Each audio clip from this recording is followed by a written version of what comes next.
अरे हिरन भाई कहाँ से आए हो तुम? अरे मित्र, मैं बगल के जंगल से आया हूँ। अच्छा, फिर तो तुम हमारे जंगल में नए हो। आपका इस जंगल में स्वागत है। धन्यवाद कौवे भैया, धन्यवाद। अरे हिरन भाई, क्या तुम मुझसे दोस्ती करोगे? इस जंगल में मेरा कोई भी दोस्त नहीं है।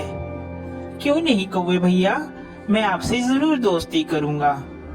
कौवे और हिरन की दोस्ती हो जाती है। वह जहाँ भी जाते एक साथ जाते और जहाँ भी घूमते साथ साथ घूमते। एक दिन उन दोनों के ऊपर लोमड़ी की नजर पड़ी। अरे कितना स्वादिष्ट हिरन है, ये हरी हरी घास खाता है। मेरा तो दिल करता है कि मैं इसका शिकार करूं और इसको खा जाऊं। फिर एक दिन कौवा और हिरन आपस में बात कर रहे थे। मन ही मन ललचा रहा था कि कैसे मैं हिरन का शिकार करूं। एक दिन कौवा किसी काम से कहीं गया हुआ था और उस दिन हिरन अकेला था। मौका देखते ही लोमड़ी कौवे के पास गई। अरे नमस्कार हिरन भाई, कैसी हैं आप? मैं तो ठीक हूँ, तुम बताओ तुम कैसी हो? मैं अच्छी हूँ। मैं आपके जंगल में ही एक गुफा के पास रहती हूँ। क्या आप मेरे साथ दोस्ती करेंगे? अरे नहीं नहीं लोमड़ी, मैं किसी भी अनजान जानवर से दोस्ती नहीं करता। जिसके बारे में मैं जानता हूँ सिर्फ मैं उसी से दोस्ती करता हूँ। देखिए ना, इस जंगल में मेरा कोई भी नहीं है और मैं अकेली रहती हूँ। कोई भी इस जंगल में मेरा दुख न सुख नहीं पूछता, कोई भी मुझे नहीं बुलाता। अब देखिए ना, आप ही इस जंगल में नए आए हो और आपको मैंने प्रस्ताव दिया दोस्ती का, आपने भी मेरा कहना नहीं माना। लोमड़ी की मीठी मीठी बात सुनकर हिरन का दिल पसीज जाता है और वह लोमड़ी से दोस्ती के लिए राजी हो जाता है। फिर लोमड़ी और हिरन दोनों दोस्त हो जाते हैं। वह साथ साथ घूमते हैं।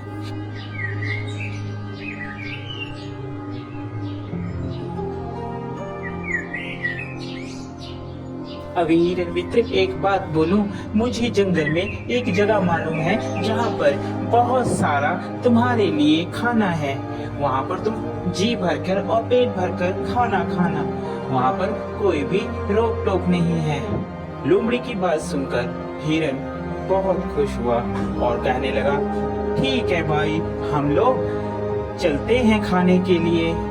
वह हिरन को खेत में ले जाता है। अरे वाह, इतना सारा खाना! धन्यवाद भाई, तुम एक अच्छे मित्र हो जिसने मुझे इतना अच्छा खाना मुहैया करवाया। आज के बाद तुम मेरे सच्चे मित्र हो। वह खाना खाकर वापिस आते हैं। पीछे जिस किसान का वह खेत होता है, वह किसान वहाँ पर आ जाता है। अरे किस जानवर ने खाया, उसकी खैर नहीं। दूसरे दिन फिर हिरन और लोमड़ी प्लान बनाते हैं और वहीं पर फिर खाने के लिए जाते हैं। अरे इस हिरन को क्या पता, मैं इसे यहाँ पर इसलिए लाती हूँ कि ये खा खा कर मोटी हो जाए, फिर इसके बाद तो इसको मैंने ही खाना है। फिर किसान खेत में आता है और वह जाल लगाकर चले जाता है। प्लान के मुताबिक जब हिरन और लोमड़ी खेत में आते हैं तो हिरन उसमें फंस जाता है, जिसके बाद वह चिल्लाने लगता है, बचाओ मुझे बचाओ, कोई है, कोई मुझे बचाओ। उसके बाद सुनकर वहाँ पर कौवा आता है और कौवा हिरन से कहता है, मित्र, मैंने कहा था ये लोमड़ी सही नहीं है, तुम इससे मित्रता मत करो, मगर तुमने फिर भी इससे मित्रता की। वह हिरन को बताता है कि कैसे तुमने किसान से बचना है। वह हिरन को कहता है, मित्र, तुम जब वह किसान आएगा तो आप मरने की एक्टिंग करना, जिससे उसे लगेगा कि तुम मर गए हो, और वह जाल खोलेगा और तुम भाग लेना। मैं तुम्हें बैठकर टोंट मारूंगा, जिससे उसे लगेगा कि मर गया हूँ। ठीक है कौवे मित्र, जैसा तुम कहोगे मैं वैसा ही करूंगा। उसके बाद वहाँ किसान आता है और हिरन वैसे ही करता है। किसान को लगता है कि हिरन मर गया है। जैसे ही वह जाल खोलता है, हिरन वहाँ से भाग जाता है।